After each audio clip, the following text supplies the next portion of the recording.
कुछ समय पहले की बात है। किसी गांव में 17 साल की अनन्या अपनी माँ के साथ रहती थी। बहुत समय पहले अनन्या के पिता कुछ बड़ा करने की सोच लेकर शहर गए थे। शहर जाने के 1 महीने बाद से ही उनकी खबर आना बंद हो गई। तब से अनन्या अपनी माँ के साथ ही रहती थी। वो लोग बहुत गरीब थे। अनन्या की माँ सुनीता लोगों के बहुत सुंदर सुंदर कपड़े सिलती थी, लेकिन सुनीता की इस कला की कीमत बहुत कम थी। इस काम से उन्हें बहुत कम पैसे मिलते थे, जिससे अनन्या और उसकी माँ केवल अपना ही पेट भर पाती थी। माँ, सभी बच्चों की तरह मुझे भी ट्यूशन जाना है। प्रियंका और सीमा भी ट्यूशन जाती है ना, मुझे भी जाना है। लेकिन बेटी, मेरे पास इतने पैसे नहीं हैं कि मैं तेरी ट्यूशन की फीस भर सकूं। जितना पैसा आता है वो खाने पीने में ही खत्म हो जाता है।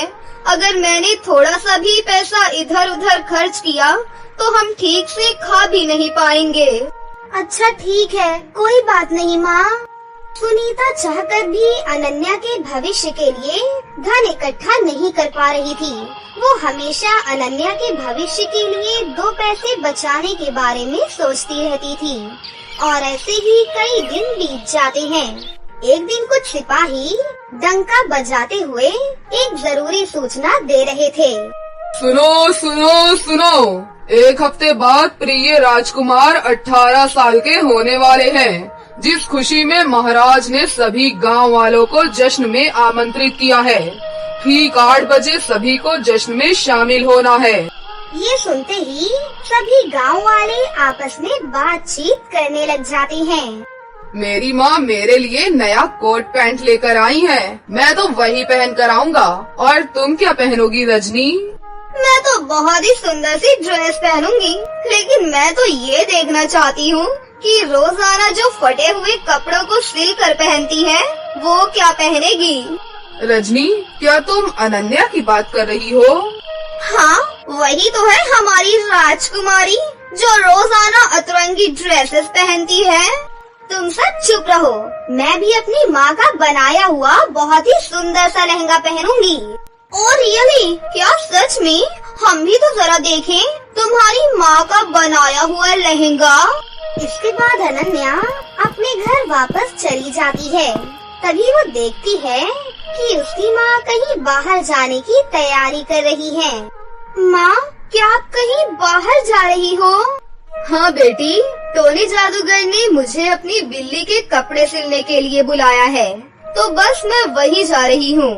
नहीं माँ, आप वहाँ पर मत जाओ, वो बहुत बुरे जादूगर हैं। टोनी जादूगर बहुत अच्छे हैं बेटी, गांव वाले बस अफवाह फैलाते हैं कि वो जादूगर बहुत बुरे हैं। वो भी तो हमारी तरह है ना, बल्कि हमसे भी कई ज्यादा अच्छे हैं, क्योंकि उन्हें जादू आता है। लेकिन तुम इतनी दुखी क्यों लग रही हो बेटी? क्या हुआ, कोई बात है क्या? माँ, क्या आप मेरे लिए एक नया लहंगा ला दोगी? क्योंकि 1 हफ्ते बाद राजमहल में जश्न है और मेरे पास अच्छे कपड़े बिल्कुल भी नहीं हैं। सभी बच्चे मेरा मजाक उड़ाते हैं। माँ, अपनी बेटी को यूँ उदास देखकर सुनीता उसका मन रखने के लिए कहती है। हाँ बेटी, मैं ला दूंगी। अब मैं जाऊँ? जाने में देरी हो रही है। अनन्या ये सुनकर बहुत ज्यादा खुश हो जाती है। उसके पास सुनीता टोनी जादूगर के घर पर चली जाती है। वहाँ जाकर वो जादूगर की बिल्ली का नाप लेने लगती है और उसके नाप का पता लगाकर वो उसे डायरी में लिख लेती है। ठीक है जादूगर जी, मैंने तुम्हारी बिल्ली का नाप ले लिया है, अब मैं चलती हूँ। सुनीता बहन, कहाँ जा रही हो? थोड़ी देर और रुक जाओ, क्योंकि मेरे डर से गांव वाले मेरे आसपास भी नहीं भटकते और तुम केवल मेरी बिल्ली का ख्याल करते हुए मेरे घर पर आ गई। कोई बात नहीं जादूगर जी। तुम कुछ परेशान लग रही हो, क्या हुआ बताओ मुझे। मेरी बेटी को एक लहंगा चाहिए, लेकिन मैं क्या करूं? मेरे पास इतने पैसे ही नहीं हैं कि मैं उसे नया और शानदार लहंगा दिलवा सकूं। टोनी जादूगर ये सुनने के कुछ देर बाद कहता है। बस इतनी सी बात, अभी हल कर देता हूँ तुम्हारी परेशानी को, चलो मेरे साथ। ये कहकर टोनी जादूगर सुनीता को अपने बगीचे में लेकर जाता है और उससे कहता है, अगर तुम मेरी बिल्ली के लिए नई ड्रेस बना सकती हो तो क्या मैं बदले में तुम्हारी बेटी को एक सुंदर सा लहंगा नहीं दे सकता? तुम उसकी माँ हो तो उसके लिए जादुई लहंगा तुम अपने हाथों से ही बनाओ। लेकिन मैं ये कैसे कर सकती हूँ? आप कहना क्या चाहते हैं? मेरे इस जादुई बगीचे से तुम जितने चाहो उतने गुलाब के फूल तोड़ सकती हो और इन गुलाब के फूलों से तुम अपनी बेटी के लिए एक बहुत सुंदर सा लहंगा बनाना। मेरे बगीचे के गुलाब के फूल से जो भी लहंगा बनेगा वो जादुई होगा। तुम्हारा बहुत बहुत शुक्रिया टोनी जादूगर। इसके बाद सुनीता टोनी जादूगर के जादुई बगीचे से ढेर सारे सुंदर सुंदर लाल गुलाब इकट्ठे कर लेती है और अपने घर जाकर अपनी बेटी के लिए उन गुलाबों से सुंदर सा लहंगा बनाने लगती है। और लहंगा बनाने के बाद वो अपनी बेटी को लहंगा देते हुए कहती है, बेटी ये लो, ये तुम्हारे अरमानों जितना सुंदर तो नहीं है, लेकिन मैंने अपनी ओर से पूरी कोशिश की है कि मैं अपनी बेटी को परी की तरह सुंदर सा लहंगा बनाकर दे सकूं। वो गुलाब का लहंगा देखकर अनन्या बहुत खुश हो जाती है और खुशी के मारे वो उछलने लगती है।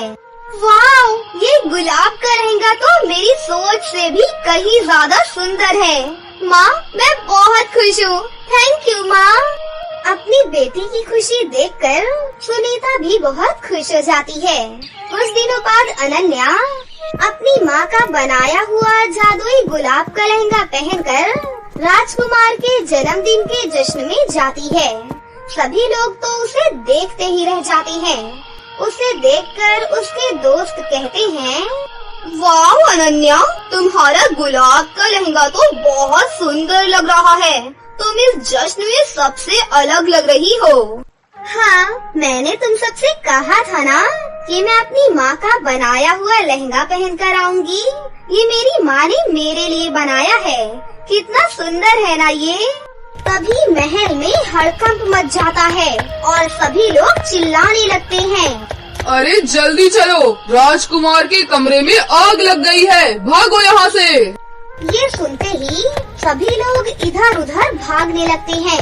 तभी अनन्या सोचती है, आज तो राजकुमार का जन्मदिन है और आज के दिन ही राजकुमार बुरी आग में फंस गए हैं। सिपाहियों को राजकुमार तक पहुँचने में कहीं देर न हो जाए। काश मैं राजकुमार को आग के बीच से बचाकर ला पाती। इतना कहते ही अनन्या के कदम अपने आप ही राजकुमार के कमरे की ओर बढ़ने लगते हैं। अनन्या खुद को चाहकर भी नहीं रोक पा रही थी और वो आग के बीच में से राजकुमार को सही सलामत बचाकर ले आती है। अनन्या को खुद पर भी यकीन नहीं हो रहा था कि उसने ये सब कैसे किया। इस बीच अनन्या और राजकुमार को आग की चिंगारी भी नहीं छूकर गई। ये सब अनन्या की माँ भी देख रही थी। वो समझ चुकी थी कि जादुई गुलाब के लहंगे ने अपना कमाल दिखाना शुरू कर दिया है। इतनी बहादुरी से अनन्या ने राजकुमार को बचाया। ये देखकर महारानी बहुत खुश हुई। इतनी साहसी लड़की को हमारे राजमहल की राजकुमारी का दर्जा मिलना चाहिए। आज तुमने हमारे राजवंश के चिराग को बुझने नहीं दिया। हम आज ही ये सबके सामने ऐलान करते हैं, जब अनन्या और राजकुमार विवाह योग्य हो जाएंगे तब इन दोनों का विवाह हो जाएगा। तब तक अनन्या और उसकी माँ हमारे राजमहल में ही रहेंगी। शुक्रिया महारानी जी, आपने हमें इतना सम्मान दिया। ये तुम्हारा हक है अनन्या, तुम बहुत साहसी और निडर हो। हमारे महल को ऐसी ही रानी की जरूरत है। ये सब देखकर अनन्या की माँ की आंखों में आंसू आ जाते हैं, क्योंकि उसकी माँ ने कभी भी राजमहल की जिंदगी सपने में भी नहीं सोची थी। दोनों माँ बेटी राजमहल में ही बहुत खुशी खुशी अपना जीवन व्यतीत करने लगती हैं। कुछ समय बीत जाने के बाद जब राजकुमार और अनन्या विवाह योग्य हो जाते हैं, तो दोनों की शादी करवा दी जाती है। इस तरह जादुई गुलाब के लहंगे की वजह से अनन्या और उसकी माँ की जिंदगी बहुत ही खुशहाल हो जाती है और अनन्या राजकुमारी बनकर हंसी खुशी राजकुमार के साथ महल में रहने लगती है। एक बार की बात है, किसी गांव में नैना और सुनैना नाम की दो बहनें अपने माता पिता के साथ रहती थीं। वो लोग बहुत अमीर थे। फिर एक दिन वो सभी कार में बैठकर पिकनिक मनाने पहाड़ी की ओर जा रहे थे कि तभी अचानक उनकी कार खाई में गिर जाती है। उस एक्सीडेंट में उन दोनों बहनों के माता पिता की मौके पर ही मृत्यु हो जाती है, जबकि दोनों बहनें अपनी आंखों की रोशनी हमेशा हमेशा के लिए खो देती हैं। इस तरह अचानक ही उन दोनों बहनों की जिंदगी दुखों से भर जाती है। दूसरी तरफ उनके माता पिता के मरने के बाद उनके लालची रिश्तेदार सारी जायदाद पर कब्जा करके दोनों बहनों को घर से बाहर भगा देते हैं। फिर मजबूर होकर वो दोनों बहनें अपने गुजारे के लिए सड़क पर भीख मांगना शुरू कर देती हैं। दूसरी तरफ उनके पास रहने के लिए घर भी नहीं था, जिस वजह से वो दोनों फुटपाथ पर ही सोया करती थीं। फिर ऐसे ही एक दिन, मुझे बहुत तेज भूख लगी है, सुबह से किसी ने हमें भीख में 1 रुपए भी नहीं दिए। तू ठीक कह रही है, शायद हम पर किसी को दया नहीं आती। पता नहीं भगवान ने हमारे नसीब में क्या लिखा है जो हमें इतने बुरे दिन देखने पड़ रहे हैं। तभी सड़क पर कुछ अमीर घर की घमंडी लड़कियां गुजरती हैं। मुझे कुछ सैंडलों की खटखट की आवाज सुनाई दे रही है। लगता है कुछ लड़कियां इस तरफ चल कर आ रही हैं। फिर वो दोनों बहनें उन लड़कियों से भीख मांगना शुरू कर देती हैं। मेम साहब, हमें कुछ खाने के लिए दे दो, हमने सुबह से कुछ भी नहीं खाया, हमें बहुत भूख लगी है। अरे वाह, यहाँ तो एक साथ 2 अंधी भिखारन बैठी हैं। सुनो तुम दोनों, तुम चिंता मत करो, मैं तुम्हें अभी खाने के लिए स्वादिष्ट गर्मा गर्म समोसे देती हूँ। इतना कहकर वो लड़की अपने पर्स से समोसे निकालकर उन दोनों बहनों के हाथ में रख देती है। अरे वाह, इस समोसे से तो बहुत ही अच्छी खुशबू आ रही है। आपका बहुत बहुत शुक्रिया मैम साहब। उन दोनों को बहुत ही तेज भूख लगी थी, इसीलिए वो दोनों फटाफट समोसे खाने लगती हैं। लेकिन तभी अचानक दोनों के दांत टूट जाती हैं और वो दोनों रोने लगती हैं। उन दोनों को रोता हुआ देख वहाँ मौजूद सभी लड़कियाँ जोर जोर से हंसने लगती हैं। अरे बेवकूफ, मैंने पत्थर के समोसे तुम्हें खाने के लिए दिए थे। इन समोसों को मैं अभी अभी बाजार से खरीद कर लाई हूँ। सच में तुम दोनों एक नंबर की बेवकूफ हो, इसीलिए सड़क पर भीख मांग रही हो। देखो, इस तरह हमारी लाचारी का मजाक उड़ाना ठीक नहीं है। तुमने हमारे साथ ऐसा करके ठीक नहीं किया। आखिर हमने तुम्हारा क्या बिगाड़ा है? इस तरह बेवजह दूसरों को परेशान करना अच्छी बात नहीं है। अगर मेरी आंखें ठीक होती तो मैं अभी तुम सबको सबक सिखाती। अरे ये क्या, ये अंधी भिखारन तो हमें धमकी दे रही है। लगता है इन दोनों में बहुत अकड़ है। हाँ, तूने बिल्कुल सही कहा। इन 2 कौड़ी की भीख मांगने वाली लड़कियों की इतनी हिम्मत कि हमें धमकी दे रही हैं। चलो आज इन्हें सबक सिखाकर इनकी अकड़ ठिकाने लगाते हैं। रिया, जा तू पार्किंग में से अपनी कार लेकर आ। उसके बाद एक लड़की पार्किंग में खड़ी कार लेकर वहाँ आ जाती है। उसके बाद वो सभी लड़कियाँ उन दोनों बहनों को जल्दी से रस्सियों से बांध देती हैं। अरे तुम लोग ये क्या कर रही हो? छोड़ो हमें, छोड़ो। अरे चिंता मत करो, थोड़ी ही देर में तुम दोनों को छोड़ देंगे। बस हमारे साथ शहर का जरा मजा तो ले लो। उसके बाद वो घमंडी लड़कियाँ दोनों बहनों को सड़क पर घसीटते हुए वहाँ से ले जाने लगती हैं। थोड़ी देर के बाद वो कार जंगल में जाकर रुक जाती है। फिर वो सभी लड़कियाँ दोनों बहनों का हाथ पेड़ पर बांधकर उन्हें ऊपर लटका देती हैं। अरे तुम लोगों ने हमें पेड़ पर क्यों बांध रखा है? हमें नीचे उतारो। लेकिन वो सभी लड़कियां दोनों का मजाक उड़ाकर वहाँ से चली जाती हैं। दूसरी तरफ दोनों बहनें मदद के लिए जोर जोर से चिल्लाने लगती हैं। लेकिन उस जंगल में उनकी आवाज सुनने वाला कोई नहीं था। इस तरह देखते ही देखते काफी समय बीत जाता है।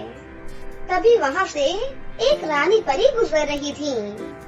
दोनों बहनों को पेड़ पर बंधा देख रानी परी को उन दोनों पर तरस आता है और वो फौरन उन्हें पेड़ से नीचे उतार देती हैं। उसके बाद दोनों बहनें रानी परी को अपने साथ हुई सारी घटना को बता देती हैं।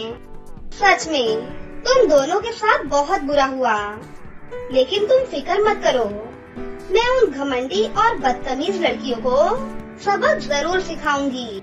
उसके बाद रानी परी अपनी आँख बंद करके अपने जादू से देखकर उन लड़कियों के ठिकाने का पता लगा लेती हैं।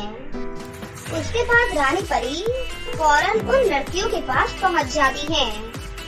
उस वक्त वो सभी लड़कियां बार में नाच रही होती हैं। फिर रानी परी उन सभी लड़कियों को रस्सियों से बांधकर उन्हें जंगल में ले जाती हैं और अपनी जादुई शक्ति से सभी लड़कियों को बिल्ली बना देती हैं। अब अगले 6 महीनों तक तुम सभी इसी तरह बिल्ली बनकर इस जंगल में भटकती हुई मियाओ मियाओ करती रहोगी। उसके बाद रानी परी अपने पर्स से एक जादुई मस्कारा निकालकर उन दोनों बहनों को आंखों पर लगाने के लिए देती है और अगले ही पल उनकी आंखों की रोशनी लौट आती है। फिर रानी परी अपने जादू से वहीं जमीन पर एक जादुई गुलाब प्रकट कर देती हैं।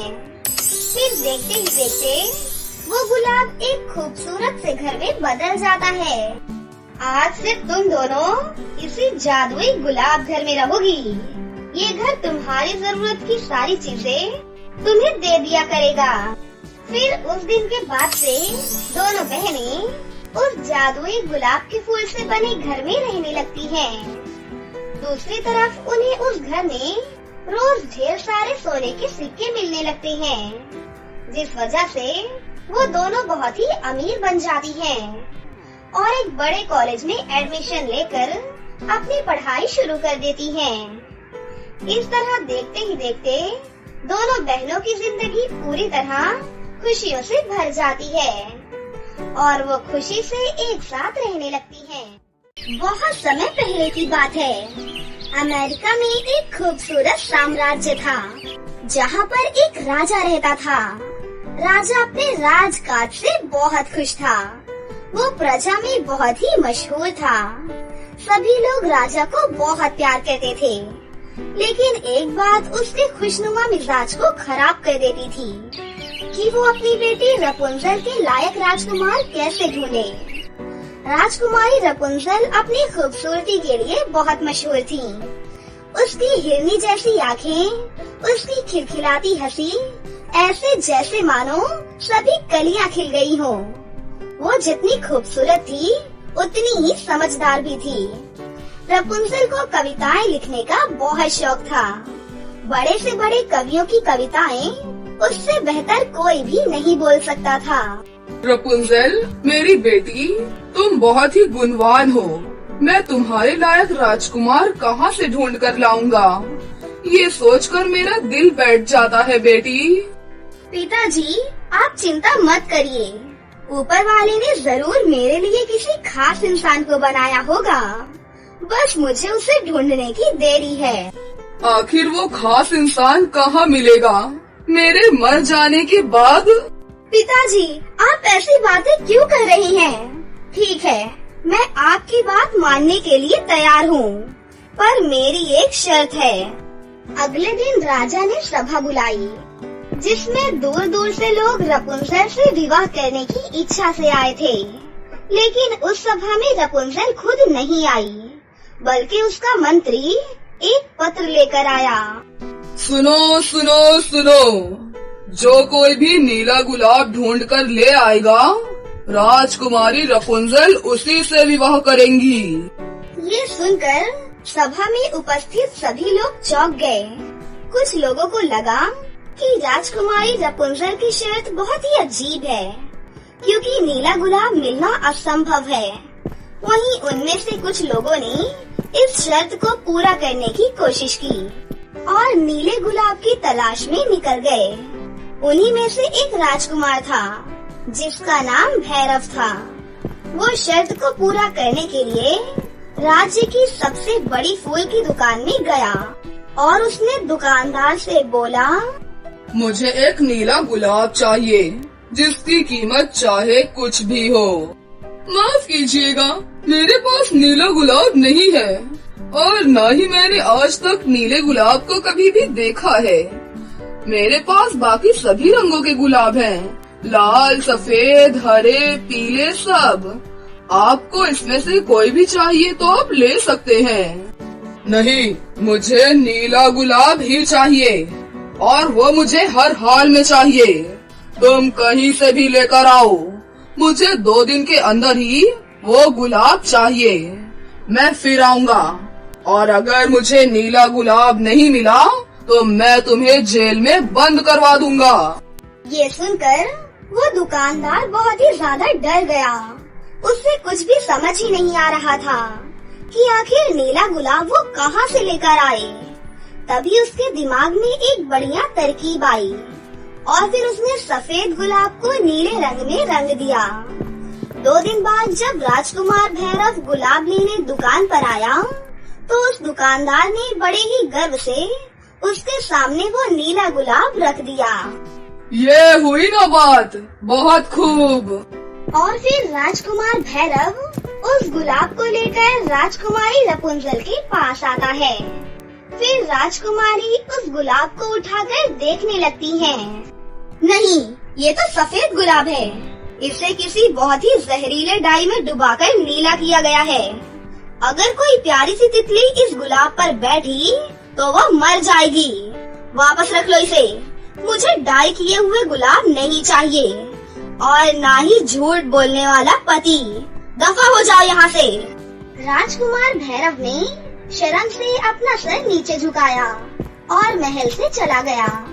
और भी बहुत सारे लोगों ने भी नीले गुलाब के लिए बहुत सारे हथकंडे अपनाए और कुछ लोग तो दुनिया के दूसरे कोने तक उसकी तलाश में निकल गए। तो कुछ लोगों ने जादूगरों और ज्योतिषों की मदद ली। आखिरकार सभी लोग नीला गुलाब ढूंढने में असफल रहे। आखिरकार जब कोई भी नीला गुलाब नहीं ढूंढ पाया तब एक जोहरी ने खूबसूरत नीलम से गुलाब बनाया और हाथ में लेकर राजकुमारी रपुंजल के पास गया। राजकुमारी, मैं आपके लिए ये नीला गुलाब लेकर आया हूँ। और फिर राजकुमारी उस कीमती गुलाब को अपने हाथ में उठाकर देखने लगी। देखिए, ये तो गुलाब है ही नहीं, ये तो नीलम है। मुझे कीमती चीजों की कोई जरूरत नहीं है। निकल जाओ यहाँ से। वो जोहरी शर्मिंदा होकर सर झुकाए वहाँ से वापस आ जाता है।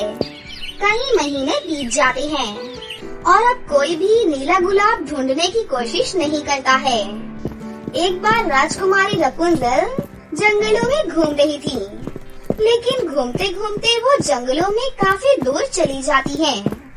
तभी उसे अचानक से शेर की दहाड़ने की आवाज सुनाई देती है। हे ऊपर वाले, ये तो शेर की आवाज है। अब मैं क्या करूं? रपुंजल कुछ सोच पाती कि तभी शेर उसके सामने आ जाता है और रपुंजल बहुत डर जाती है और वो भागने लगती है। तभी अचानक वो किसी युवक से टकरा जाती है। फिर वो युवक आंखें बंद करके कोई मंत्र पढ़ता है। शांत हो जाओ जंगल के राजा, वापस चले जाओ, वापस जाओ। उस युवक के इतना बोलते ही शेर बिल्कुल शांत होकर वहाँ से वापस चला जाता है। ये देखकर रपुंजल को बहुत ही आश्चर्य होता है और वो बोलती है, तुम कौन हो? तुम हमारे राज्य के तो नहीं मालूम होते और तुमने शेर को कैसे सम्मोहित किया? तुम्हारी बात सुनकर शेर वापस कैसे चला गया? वो युवक रपुंजल की तरफ देखते हुए मुस्कुराकर बोलता है, मैं ढोलकपुर का राजकुमार इंद्र हूँ और मैं यहाँ अपने नीले गुलाब को लेने आया हूँ। नीला गुलाब? आप नीला गुलाब क्यों ढूंढ रहे हैं? मैंने सुना है कि इस राज्य की राजकुमारी को जो कोई भी नीला गुलाब ढूंढ कर देगा वो उसी से विवाह करेंगी। तो बस फिर क्या था, मैं भी आ गया अपनी किस्मत आजमाने। तो फिर क्या लगता है आपको, आप नीला गुलाब ढूंढने में सफल होंगे या नहीं? क्योंकि इस कार्य को आज तक कोई भी नहीं कर पाया। कोई काम भी ऐसा नहीं बना है जो इंद्र से ना हो पाए। वाह, क्या बात है, बातें तो बड़ी अच्छी कर लेते हो।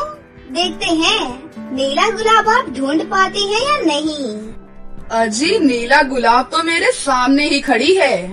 ये आपकी नीली नीली आंखें, गुलाबी गाल, आप तो अपने आप में खुद ही नीली गुलाब हो। आपसे बढ़कर कोई गुलाब हो ही नहीं सकता। आप ही हो नीला गुलाब।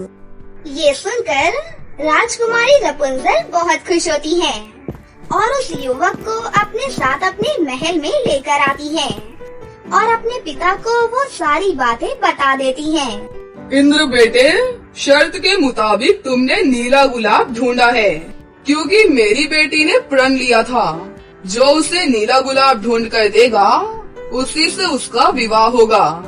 और आज तक इस पहेली को कोई भी सुलझा नहीं पाया, लेकिन तुमने उसे देखते ही पहचान लिया। ये तो बहुत खुशी की बात है महाराज। रपुंजल से विवाह करना मेरा सौभाग्य होगा, मुझे कोई ऐतराज नहीं है। और फिर बहुत ही धूमधाम से राजकुमारी रपुंजल और राजकुमार इंद्र का विवाह हो जाता है और वो दोनों हंसी खुशी से अपनी जिंदगी जीने लगते हैं। तो दोस्तों, कैसी लगी आपको हमारी ये कहानी? अगर आपको हमारी कहानी अच्छी लगी हो तो इसे जरूर लाइक करें, साथ ही हमारे चैनल को सब्सक्राइब भी कर लें और बेल आइकन को दबाना ना भूलें। मिलते हैं अगली वीडियो में। धन्यवाद।